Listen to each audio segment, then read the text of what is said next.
I stood alone at Harold's funeral, my husband of 25 years now, gone forever. The weight of grief pressed down on me like an avalanche.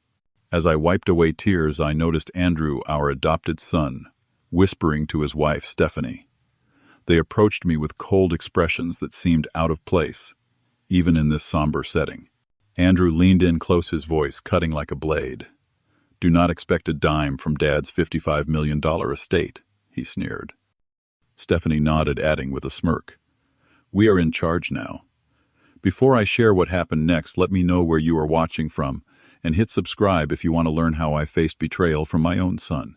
The day I met Harold changed my life forever. We were both volunteering at a charity concert in downtown Chicago, setting up chairs and distributing programs. Harold dropped a stack of papers, and I rushed to help him collect them. Our hands touched briefly, and when I looked up, I was met with the warmest brown eyes I had ever seen.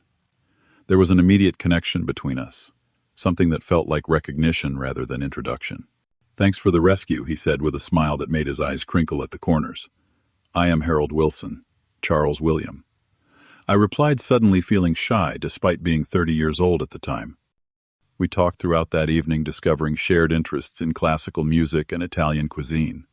By the end of the night, we had exchanged phone numbers and made plans for dinner the following weekend. That dinner turned into weekly dates, which evolved into a deep and lasting love that would span 25 years. Our relationship faced challenges from the start. Harold came from a wealthy, conservative family who disapproved of our relationship. His father, a stern banking executive, threatened to disinherit him. His mother refused to meet me for the first 3 years. But Harold stood firm in his commitment to our relationship, choosing love over family approval. Harold was brilliant in business, having built a technology company from scratch that eventually grew into a multi-million-dollar enterprise.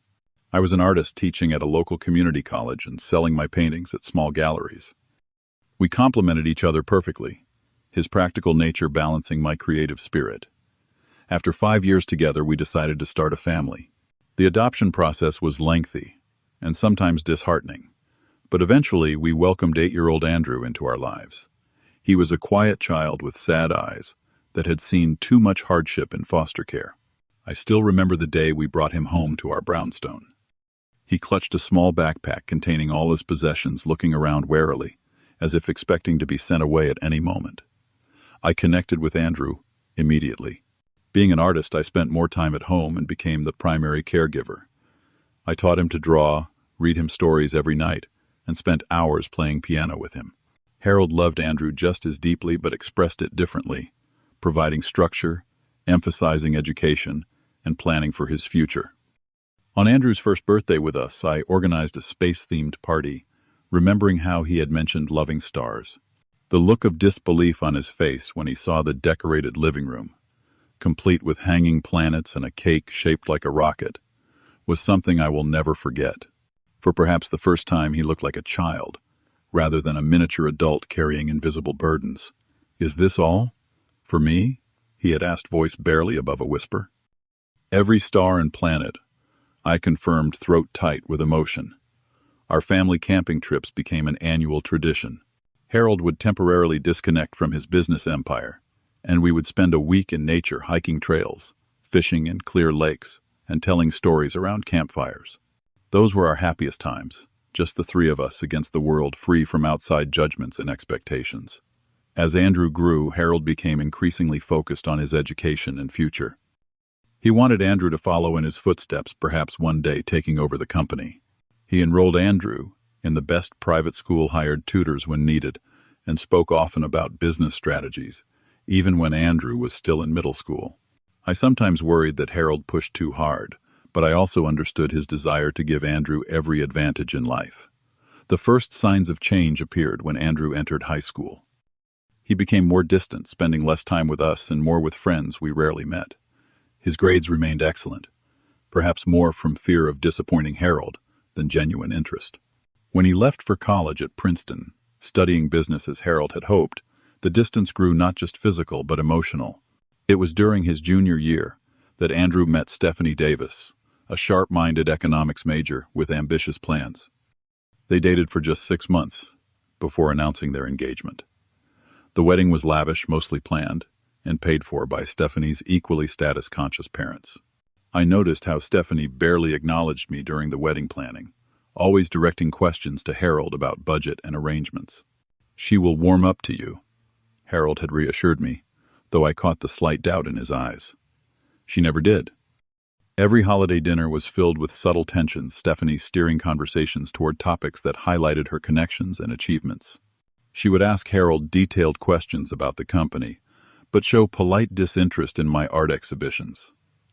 Andrew once, my sensitive boy who would spend hours in my studio watching me paint, now seemed to mirror her attitudes. Our family began to fracture in small, almost imperceptible ways. Andrew and Stephanie visited less frequently, always with convenient excuses. When they did visit, Stephanie would make comments about our quaint home despite it being a valuable historic property, or ask pointed questions about Harold's will that made even him uncomfortable. Then came the diagnosis that shattered our world. Harold had been experiencing back pain for months, dismissing it as stress from work. When he finally agreed to see a doctor, the news was devastating. Stage 4 pancreatic cancer already spread to his liver. The prognosis gave him less than a year. I became his full-time caregiver, administering medications, driving to endless appointments, researching experimental treatments, and trying to keep his spirits up, even as I watched him fade. Despite my calls and messages, Andrew and Stephanie visited only 3 times during the 8 months of Harold's illness. Each visit was brief, with Andrew appearing uncomfortable, and Stephanie checking her watch repeatedly. During our final weeks together, Harold and I had many late-night conversations about life, love, and legacy. He expressed disappointment in Andrew's distance, but also concern. "Something is not right with him," Harold whispered one night, his once robust frame now skeletal under the blankets. "I worry about the gambling." Marcus mentioned seeing him at casino tables during business trips. Marcus Cohen was Harold's longest-standing business partner and closest friend outside of our relationship. His concern added weight to suspicions I had been trying to dismiss, and Stephanie Harold continued his breathing labored. She asked about the company's succession plan again last week. Not about my health or comfort, just the company. I held his hand, noticing how light it felt in mine. "What do you want to do?" Harold's eyes, though tired, showed a flash of his old determination. "I need to speak with Benjamin. There are arrangements to be made." Benjamin Goldstein was our attorney, a meticulous man who had handled Harold's legal affairs for decades. Harold asked me to arrange a private meeting, insisting I not be present. I respected his wishes, though it hurt to be excluded from something clearly important. In his final days, Harold was often delirious from pain medication, but during one clear moment he squeezed my hand and said, "I have taken care of everything, my love. Trust that I have protected you." 2 days later he was gone, leaving me with a broken heart and cryptic final assurance I did not yet understand. The day of Harold's funeral was unseasonably cold for April. Dark clouds threatened rain as mourners filed into the church. Business associates, old friends, distant relatives, who had suddenly discovered their connection to the wealthy Harold Wilson. I stood at the front, accepting condolences from people whose names blurred together their faces, a sea of appropriate sadness. Andrew and Stephanie arrived 30 minutes late. Andrew wore a dark blue suit rather than black, while Stephanie had chosen a gray dress that seemed more appropriate for a business meeting than a funeral. They took seats in the front row, not acknowledging me until the service ended. "Good turnout," Andrew commented afterward at the reception, scanning the room as if taking inventory of attendees. Dad always knew how to draw a crowd. I could barely respond, throat constricted with grief and growing unease at his demeanor. Stephanie stood beside him, one manicured hand clutching an expensive handbag, the other holding a glass of wine she had barely touched. "We should discuss arrangements soon," she said, her voice lowered but sharp. "About the house and company matters." "It has only been a few hours," I managed to reply. She smiled thinly. "Business waits for no one." Harold understood that. 3 days after the funeral, Andrew showed up unannounced at our home, the home Harold and I had shared for 20 years. He walked in without waiting for an invitation, Stephanie trailing behind him with a leather portfolio. "I need Dad's office keys, and the combination to his safe," Andrew said without preamble, "also access to his personal computer." I stood in our living room, still surrounded by flower arrangements from the funeral, feeling as if I were in some surreal dream. Why the rush? Andrew Benjamin mentioned there will be an official reading of the will next week. There are pressing company matters, Stephanie interjected, opening her portfolio to reveal documents. As Harold's son and presumed successor, Andrew needs to address certain financial issues immediately. While we spoke, I noticed Stephanie casually walking toward Harold's study. I followed, finding her already pulling open drawers in his desk. "Please stop that," I said, my grief momentarily overtaken by indignation. "Those are private." "Family papers are not private from family," she replied coolly, continuing to rifle through Harold's belongings. Andrew stepped between us. "Let us be clear, Charles. My father built that company from nothing. I am his son and rightful heir. You were his husband, yes, but you have no knowledge of or place in the business." "I never claimed to," I replied, stunned by his tone. "But this is still my home, and those are still Harold's personal effects." Andrew's expression hardened. For now, the following days brought a series of disturbing discoveries. I went to withdraw money from the joint account Harold and I had maintained throughout our marriage, only to find it nearly empty. When I called the bank, they informed me that a large transfer had been made 2 days after Harold's death, authorized by Andrew using a power of attorney document I had never seen. I returned home from that distressing bank visit to find Harold's prized vintage Porsche missing from the garage. A text from Andrew simply stated, "Taking Dad's car for service." He never brought it back. The phone calls began next. Friends and business associates of Harold calling to express confusion over communications they had received from Stephanie, introducing herself as family representative for all matters related to Harold's estate and company. One longtime client awkwardly asked if I was aware that Andrew was already meeting with the board of directors discussing leadership transition.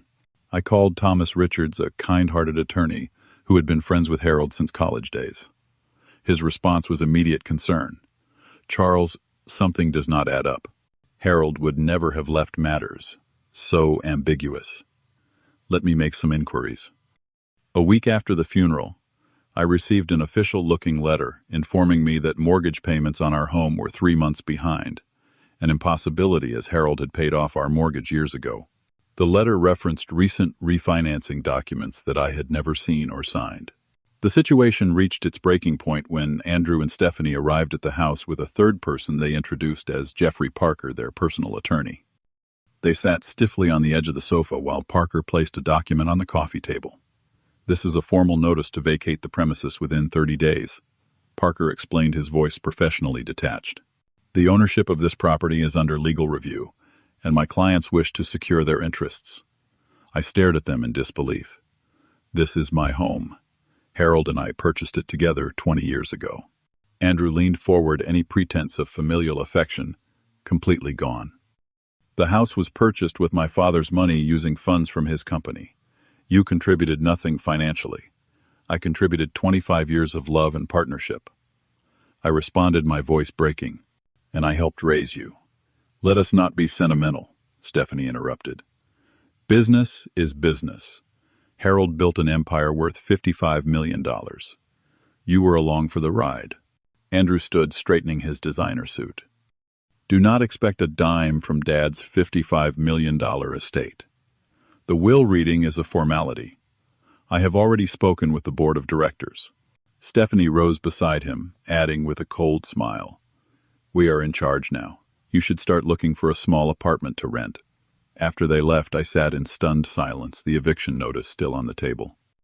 The home where I had cooked countless meals, where I had nursed Harold through his illness, where we had celebrated holidays and anniversaries, they wanted to take it all away. Not just the material possessions, but the very foundation of the life Harold and I had built together. That night, I finally allowed myself to break down sobbing in the bedroom that still held Harold's scent on his pillow. When the tears subsided, I felt a strange calm replace the shock.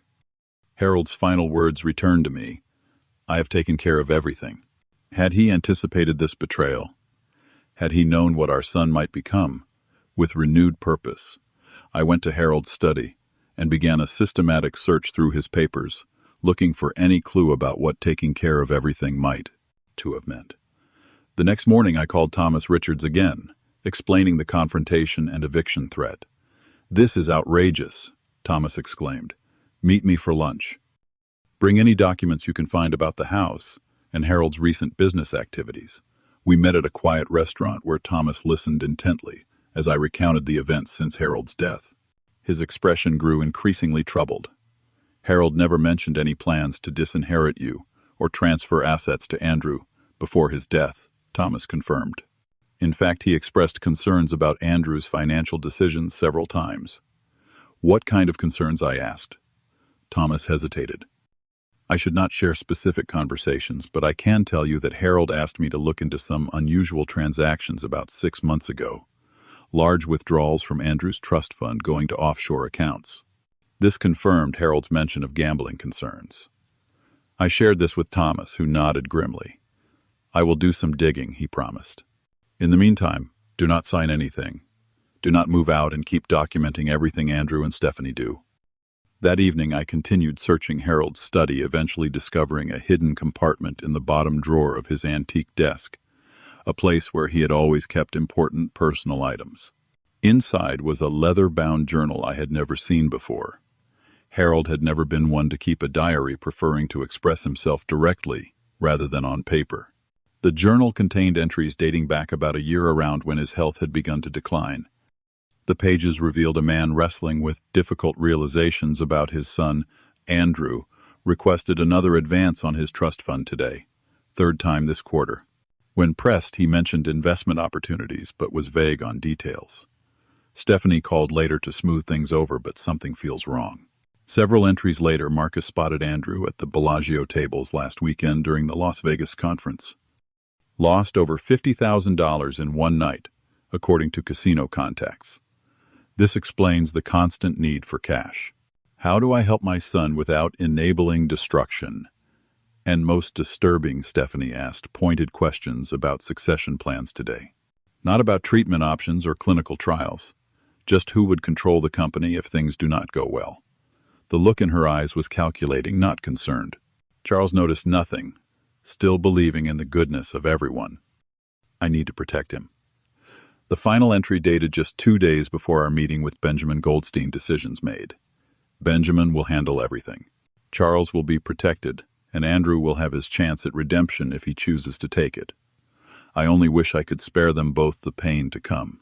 The journal confirmed my worst fears, while also suggesting Harold had indeed put some plan in motion. But what exactly had he done? The next breakthrough came when I was organizing Harold's emails. He had shared his passwords with me during his illness, so I could help manage household affairs. In a folder marked Personal Archive, I discovered exchanges between Harold and Benjamin from the weeks before his death, discussing revisions to his will and establishing a new trust. Specific details were not included. They had apparently discussed those in person, but the emails made clear that significant changes had been made. I also found emails showing that Stephanie had attempted to schedule private meetings with Harold during his final months, specifically requesting that I not be present. Harold had declined each time, insisting that any family discussions include me. With growing suspicion, I contacted Marcus Cohen. We met for coffee the following day, and I shared my discoveries and concerns. "I was wondering when you would call," Marcus said, his face grave. Harold confided in me about his concerns regarding Andrew and Stephanie. He was particularly troubled by Andrew's gambling debts, much more substantial than you realize. "We are talking millions, not thousands." "Millions," I repeated, shocked. "How is that possible?" Harold monitored his trust fund carefully. "Credit lines, personal loans using future inheritance as collateral borrowed against assets he does not technically own yet," Marcus explained. Harold discovered that Andrew had been claiming to investors that he already had operational control of sections of the company. "What about the company Andrew told the board he is taking over?" Marcus shook his head. "The board has made no such decision. In fact, there is considerable concern about Andrew's qualifications." Harold knew this. It is why he made certain arrangements. As the official will reading approached, the pressure intensified. I received a threatening phone call from someone claiming to be a friend of Andrew's, suggesting I would regret showing up to the reading. Our home was broken into, though nothing was taken. It seemed more like an intimidation tactic. Stephanie began telling mutual friends that I had taken advantage of Harold during his illness, manipulating him when he was mentally compromised. Thomas advised me to stay strong. The will reading is scheduled for Tuesday. Whatever Harold planned will become clear then. Should I be worried about my safety?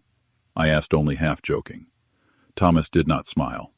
Forward any threats to me immediately, and perhaps stay with a friend until Tuesday. The day before the will reading, I made one final discovery. While gathering clothes to stay at a friend's house, I found an envelope taped to the back of our bedroom mirror, a spot where we used to leave love notes for each other years ago. Inside was a handwritten letter from Harold. My dearest Charles, if you are reading this, I am gone, and you have remembered our old hiding spot. I suspect by now, Andrew and Stephanie have shown their true intentions. I am so sorry for the pain this must be causing you. Please know that I saw the truth about them in my final months, and have taken steps to protect you and everything we built together. Tomorrow, Benjamin will reveal my final wishes. Andrew will be angry. Stephanie will likely say terrible things. Remember that none of this reflects on you or our life together. You gave me 25 years of love, partnership, and joy. You helped raise our son with kindness and generosity. What he has become is not your fault or mine. I have arranged matters to give Andrew a choice, to continue down his current path, or to find his way back to the values we tried to teach him. Whether he takes this opportunity is up to him. Know that you were my greatest blessing. Take care of yourself and our legacy. All my love, Harold. I folded the letter carefully, tears streaming down my face. Even in death, Harold was trying to protect both me and the son who seemed determined to destroy me. It gave me the courage I needed to face whatever would happen at the will reading.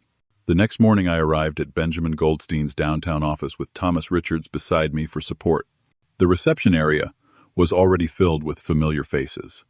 Harold's sister Margaret and her husband cousins from Boston, and several key executives from the company.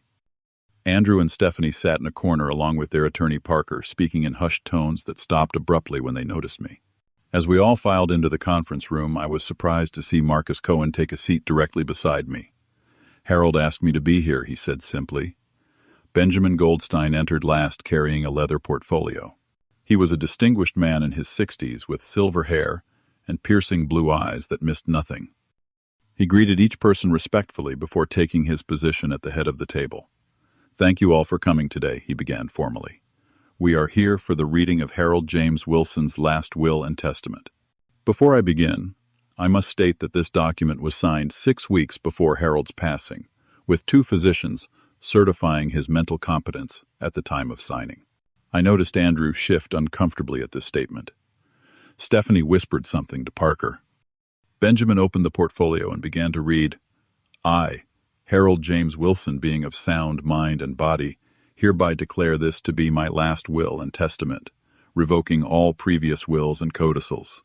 I bequeath all my property, both real and personal, including my ownership interest in Wilson Technologies, all real estate holdings, bank accounts, investment portfolios, and personal effects, to my husband, Charles William Wilson. The room went completely silent. I stared at Benjamin, certain I had misheard. Andrew's face drained of color, while Stephanie's mouth opened and closed without producing sound. This cannot be right, Andrew finally sputtered, half rising from his chair. I am his son. The company should pass to me. If you will allow me to continue, Benjamin said calmly, there are specific provisions regarding Andrew James Wilson. He turned the page and continued reading. To my son, Andrew James Wilson, I establish a trust fund with the following conditions. First, he must demonstrate with verified documentation that all gambling debts have been paid in full. Second, he must complete a certified addiction treatment program. Third, he must work within Wilson Technologies under the mentorship of Marcus Cohen for a minimum of 2 years, demonstrating commitment and professional growth, as evaluated by the board of directors. Upon fulfillment of these conditions, Andrew will receive 20% ownership of Wilson Technologies and a position on the board of directors. Until such conditions are met, he will receive a monthly stipend sufficient for reasonable living expenses but not extravagant spending. Stephanie leapt to her feet. This is outrageous. Clearly, Charles manipulated Harold during his illness. We will contest this. Benjamin raised a hand. Before threats of litigation are made, you should be aware that Harold anticipated such reactions. He recorded all conversations with both you and Andrew during the final 3 months of his life, with particular attention to discussions about his estate. He pressed a button on a remote control and Harold's voice filled the room. Stephanie, I am concerned about these questions regarding my will. This is the 3rd time you have raised the issue this month, yet you have visited me only twice in the hospital. Stephanie's voice replied. We are just trying to ensure everything transitions smoothly, Harold. Andrew deserves to take control of what you built. Charles has never understood the business world. Harold's response was firm. Charles understood enough to stand by me when I had nothing. He understood loyalty and love when my own family rejected me. The company exists because of his support throughout our marriage. I will not forget that. Benjamin stopped the recording. There are approximately 11 hours of similar conversations, documenting what appears to be a systematic attempt to influence Harold's estate planning decisions during his illness. Additional recordings document discussions of Andrew's gambling debts and attempts to access company funds without authorization. Andrew slumped in his chair, looking suddenly younger and vulnerable. Dad knew about the gambling. He knew everything, Marcus confirmed quietly. He wanted to help you, not enable you. Parker, looking distinctly uncomfortable, whispered to Andrew and Stephanie, then addressed Benjamin. My clients need time to review these unexpected developments. We reserve the right to examine the authenticity of these recordings. Of course, Benjamin agreed smoothly. All evidence has been properly preserved and documented. I should also mention that an audit of company accounts has already identified several unauthorized transactions initiated by Andrew over the past year. Harold chose not to pursue these matters criminally, hoping instead that this structure would encourage rehabilitation. I sat silently through this exchange, overwhelmed by the realization of how thoroughly Harold had anticipated and prepared for this moment. He had seen the truth about our son, but still created a path for redemption rather than punishment. As the meeting concluded, people filed out quietly, many stopping to offer me awkward congratulations or concerned glances. Andrew and Stephanie left, without speaking to anyone, their attorney trailing behind, looking defeated. Only Marcus remained with me and Thomas. Harold asked me to tell you something after the reading, Marcus said. He said to remind you of your anniversary trip to Maine 15 years ago. He said you would understand. The memory came immediately. A seaside cottage during a tremendous storm. We had lost power and spent the night talking by candlelight. Harold had asked a hypothetical question. If everything was taken away, the house, the money, the company, what would you still want to keep? My answer had been simple. Just you and Andrew. In that moment I understood. Harold had protected me financially, but more importantly, he had created a framework that might still save our son. In the weeks following the will reading, Andrew and Stephanie did attempt to contest the will. Their case quickly fell apart when Benjamin presented the recordings and documentation of Andrew's gambling debts. The judge dismissed their petition, noting the clear evidence of Harold's competence and awareness when making his final arrangements. Stephanie filed for divorce shortly afterward, unwilling to stay with Andrew when the promised wealth and power failed to materialize. Andrew moved into a small apartment, suddenly facing the consequences of years of poor choices, without his father's safety net or his wife's social connections. I took control of the company with Marcus's guidance, honoring Harold's vision while learning the business he had built. Many board members who had initially been skeptical of my leadership came to appreciate my commitment to Harold's values and long-term vision. Instead of selling the house as I had initially planned, I decided to keep it, preserving the home Harold and I had shared. I converted his study into a small gallery, featuring local artists, something he had always talked about doing in retirement. 3 months after the will reading, I invited Andrew to meet me at home. I was surprised when he actually showed up, looking thinner and less polished than before. We sat in the living room, the space between us filled with unspoken grief and resentment. I know you blame me for everything, he began, staring at his hands. For what it is worth, I was in too deep with the wrong people. They were threatening me. Why did you not come to us for help? I asked the question that had haunted me for months. He shrugged helplessly. Pride, fear, Stephanie kept saying we could handle it ourselves. once we had control of Dad's money. It spiraled out of control. We talked for hours that day, painful truths emerging from years of misunderstandings and hidden resentments. Andrew admitted feeling that Harold's high expectations had been impossible to meet. He confessed to jealousy over our relationship, feeling like an outsider in our family, despite our efforts to include him. Dad left you a way back, I told him finally. The trust conditions. He believed you could change. Andrew looked up, surprised. You would still honor that. After everything, Harold wanted to give you a choice. So do I. 2 weeks later, Andrew enrolled in a residential treatment program for gambling addiction. It was the first step of many on a difficult road. There were setbacks and arguments, moments when the hurt between us seemed too great to overcome. But slowly, we began rebuilding a relationship. Not the one we had when he was a child, but something new and cautiously hopeful. A year after Harold's death, I established the Harold Wilson Foundation, dedicated to supporting LGBT youth facing family rejection. It felt like the perfect tribute to a man who had chosen love over acceptance from his own family. Andrew completed his treatment program and began working at the company, starting in an entry-level position under Marcus's strict supervision. He brought a perspective and creativity to projects that reminded me sometimes of the sensitive boy he had once been. Occasionally, I would catch glimpses of Harold in his expressions or mannerisms, bittersweet reminders of what we had lost. During the anniversary memorial service for Harold, Andrew stood beside me as we greeted friends, colleagues, and family. He had prepared a speech that surprised everyone with its honesty and humility. My father taught me about integrity and love, he said, voice steady despite his obvious emotion. I forgot those lessons for a while, chasing things that did not matter. But his final act was to remind me of what truly does. Later that evening, as guests departed, Andrew lingered behind.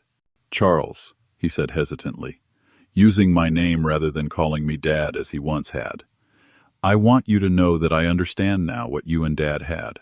I never thanked you for raising me for all those nights, reading stories and teaching me to paint.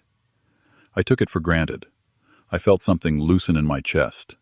Not forgiveness exactly, but the beginning of healing. We all took too much for granted, I replied. I still wake sometimes reaching for Harold, momentarily forgetting he is gone. The grief comes in waves, less overwhelming now, but still present. Yet alongside it grows a sense of purpose, and even pride in carrying forward what he built, both in business and in our family. Each morning I visit the small memorial garden I planted in our backyard, talking to Harold about company decisions, community projects, and Andrew's progress. I tell him about the foundation's work and the young people we have helped find safety and acceptance. Every day I am reminded that the true inheritance Harold left was not the $55 million estate, but the love we shared and the values we tried to live by. Forgiveness did not come easily, but it brought freedom I never expected. The family we created was not defined by blood, but by choice.